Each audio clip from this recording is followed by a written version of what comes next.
Namaskar friends, MCQ for Staff Welfare Inspector Indian Railway. Please go through 50 MCQ demo questions and answers. नमस्कार दोस्तों, आज का topic है staff and welfare inspector से, जिसके अंतर्गत 50 MCQ है जो कि डेमो वीडियो है। स्क्रीन पर आप देख सकते हैं स्टाफ एंड वेलफेयर इंस्पेक्टर से संबंधित सिलेबस है, जिसके अंतर्गत serial number, topics, number of questions है। सीरियल नंबर में 1 से लेकर 7 है और टॉपिक्स भी 7 है। Number of questions total 50 marks के हैं। यहाँ पर ध्यान देने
निपटान के लिए 2 नए संस्थान बनाए हैं।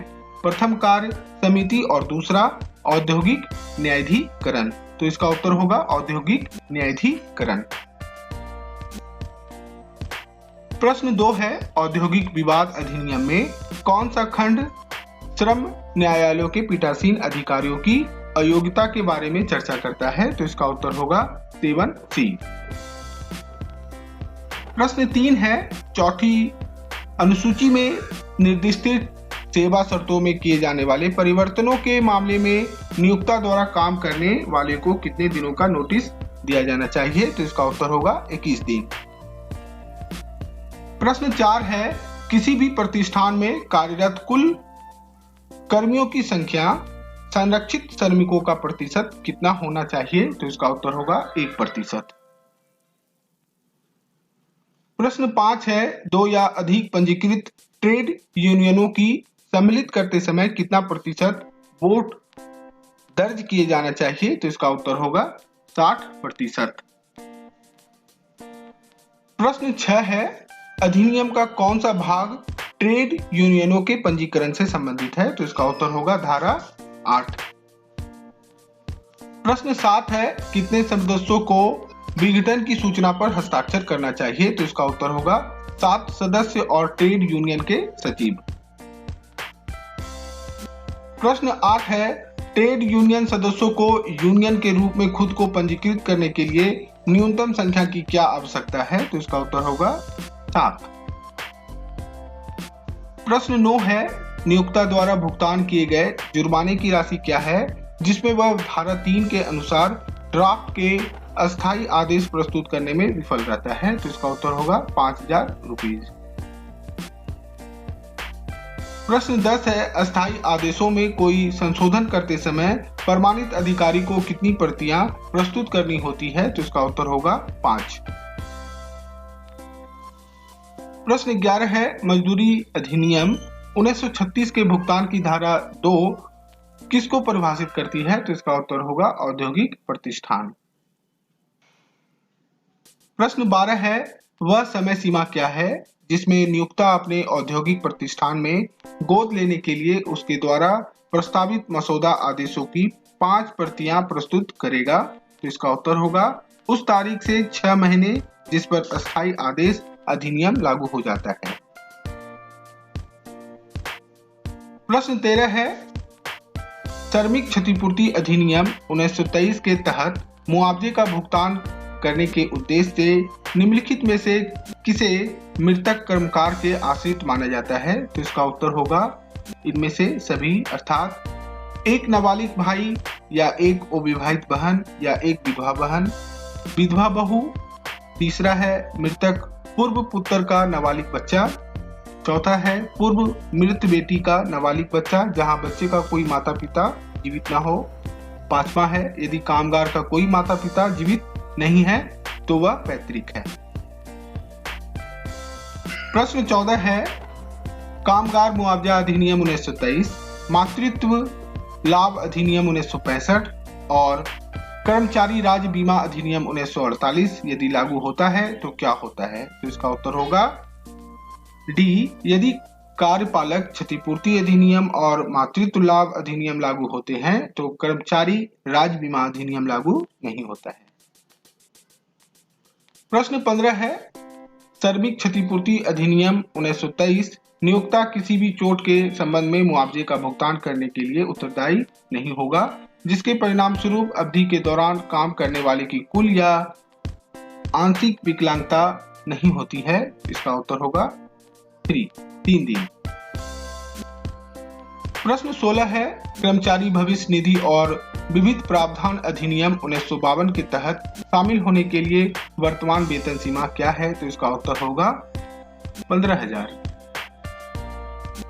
प्रश्न 17 है कर्मचारी के भविष्य निधि अपीलीय न्यायाधिकरण का गठन धारा किस अधिनियम के तहत किया गया था? तो इसका उत्तर होगा 7D।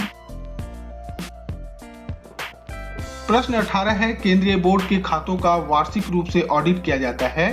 तो इसका उत्तर होगा भारत के नियंत्रक और महालेख परीक्षक के द्वारा। प्रश्न 19 है नवीनतम संशोधन के अनुसार कर्मचारी राज्य बीमा अधिनियम के तहत कवर किए जाने वाले कर्मचारियों के लिए वेतन सीमा क्या है? तो इसका उत्तर होगा 15,000 पर मंथ। प्रश्न 20 है कर्मचारी राज्य बीमा अधिनियम के तहत नियोक्ता का अंशदान है। इसका उत्तर होगा 4.75%। प्रश्न 21 है बीमारी लाभ के लिए अहता प्राप्त करने के लिए बीमित कर्मचारी को 6 महीने की योगदान अवधि में कितने दिनों के लिए योगदान करने की आवश्यकता होती है? तो इसका उत्तर होगा 78 दिन। प्रश्न 22 है प्रसूति अधिनियम में किस अनुभाग के तहत एक निरीक्षक नियुक्त किया जाता है? तो इसका उत्तर होगा धारा 14 सेक्शन 14। प्रश्न 22 है प्रसूति अधिनियम में किस अनुभाग के तहत एक निरीक्षक नियुक्त किया जाता है? तो इसका उत्तर होगा धारा 14। प्रश्न 23 है वह अधिकतम अवधि क्या है जिसके लिए कोई महिला मातृत्व लाभ की हकदार है? तो इसका उत्तर होगा 12 सप्ताह। प्रश्न 24 है मातृत्व अवकाश के लिए लिखित सूचना के कितने हफ्तों पहले नियोक्ता को उम्मीद महिलाओं द्वारा दिया जाना है? तो इसका उत्तर होगा 14 सप्ताह। प्रश्न 25 है मजदूरी के भुगतान के लिए अधिकतम मजदूरी अवधि क्या है? तो इसका उत्तर होगा 1 महीना। प्रश्न 26 है किसी कर्मचारी पर लगाए जाने वाले जुर्माने की अधिकतम सीमा क्या है? तो इसका उत्तर होगा देय मजदूरी के 3% के बराबर राशि से अधिक नहीं होनी चाहिए। प्रश्न 27 है सही तिथि और वर्ष चुने जिस पर मजदूरी अधिनियम का भुगतान पारित किया गया था। तो इसका उत्तर होगा 23 अप्रैल 1936।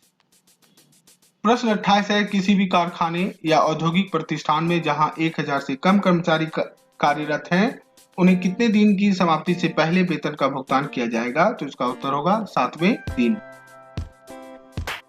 प्रश्न 29 है मजदूरी अधिनियम के भुगतान की धारा 7 के तहत इनमें से कौन सी कटौती अधिकृत नहीं है? तो इसका उत्तर होगा वर्दी और संपत्ति के भुगतान के लिए कटौती।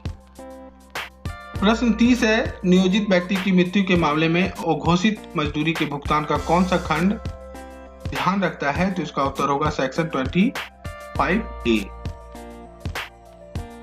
प्रश्न 31 है अधिनियम के अनुसार एक कर्मचारी ने बोनस के लिए पात्र होने के लिए कितने दिनों में काम किया होता है? तो इसका उत्तर होगा 30 कार्य दिवस। प्रश्न 32 है किस वर्ष में सरकार ने त्रिपक्षीय आयोग की स्थापना की? तो इसका उत्तर होगा 1961। प्रश्न 33 है बोनस अधिनियम किसके द्वारा की गई सिफारिश का परिणाम है? तो इसका उत्तर होगा त्रिपक्षीय आयोग द्वारा। प्रश्न 34 है ग्रेच्युटी भुगतान अधिनियम 1962 के तहत देय अधिकतम ग्रेच्युटी है। इसका उत्तर होगा 10 लाख रुपए। प्रश्न 35 है, ग्रेच्युटी की राशि के निर्धारण के लिए कौन सा धारा सेक्शन है? तो इसका उत्तर होगा धारा 7। प्रश्न 36 है, ग्रेच्युटी का दावा करने के लिए योग्यताएं सेवा क्या है? तो इसका उत्तर होगा 5 वर्ष। प्रश्न 37 है, किसी कारखाने के परिसर का कब्जा मुख्य निरीक्षक को अभिभोग का नोटिस कितने दिन पहले देना है? तो इसका उत्तर होगा 15 दिन। प्रश्न 38 है, कारखानों के अनुसार कितने वर्षों के बाद कारखाने के परिसर को चित्रित और नवीनीकृत किया जाना चाहिए? तो इसका उत्तर होगा 5 वर्ष। प्रश्न 39 है, खदान या किसी भी क्षेत्र या वाहन के वर्ग के लिए अस्थायी या अस्थायी गति सीमा कौन तय करेगा? तो इसका उत्तर होगा माइंस मनग। प्रश्न 40 है, माइंस एक्ट 1952 के अनुसार कैलेंडर वर्ष का मतलब है? इसका उत्तर होगा 1 जनवरी से 31 दिसंबर तक। प्रश्न 41 है, एमएस ऑफिस क्या है? तो इसका उत्तर होगा एप्लीकेशन सॉफ्टवेयर। प्रश्न 42 है, किसी पैराग्राफ में 2 पंक्तियों के बीच की दूरी को क्या कहते हैं? तो इसका उत्तर होगा लाइन स्पेसिंग। प्रश्न 43 है, संकेत यंत्र पॉइंटिंग डिवाइस को इंगित करने का एक उदाहरण कौन सा है? तो इसका उत्तर होगा माउस। प्रश्न 44 है, कौन सा इनपुट डिवाइस केवल आवाज संचार की अनुमति देता है? तो इसका उत्तर होगा माइक्रोफोन। प्रश्न 45 है, सूचना प्राप्त करने हेतु आवेदन शुल्क क्या होगा? तो इसका उत्तर होगा 10 रुपए। प्रश्न 46 है, सूचना न देने पर प्रत्येक दिन का कितना दंड होगा? तो इसका उत्तर होगा 250 से 25,000 तक। प्रश्न 47 है, यदि सूचना का संबंध मानव अधिकार के उल्लंघन से हो तो कितने दिन के भीतर सूचना मिलेगी? तो इसका उत्तर होगा 45 दिन के अंदर। प्रश्न 48 है, केंद्र सरकार ने राष्ट्रीय पेंशन योजना में अपना मौजूदा योगदान 10% से कितना बढ़ा दिया है? तो इसका उत्तर होगा 14%। प्रश्न 49 है, अटल पेंशन योजना किसका एक प्रकार है? तो इसका उत्तर होगा गारंटी पेंशन योजना का एक प्रकार है। प्रश्न 50 है, अटल पेंशन योजना का संचालन कौन करता है? तो इसका उत्तर होगा PFRDA, pension fund regulatory and development authority. इस तरह आज का topic staff and welfare inspector से 50 MCQ समाप्त होता है। आशा करता हूं आज का टॉपिक आप सभी को पसंद आया हो। यदि पसंद आए तो जुड़े रहें law and banking with Rakesh के साथ ही चैनल को सब्सक्राइब करें, लाइक करें और अपने दोस्तों को वीडियो शेयर करें। वीडियो देखने के लिए धन्यवाद।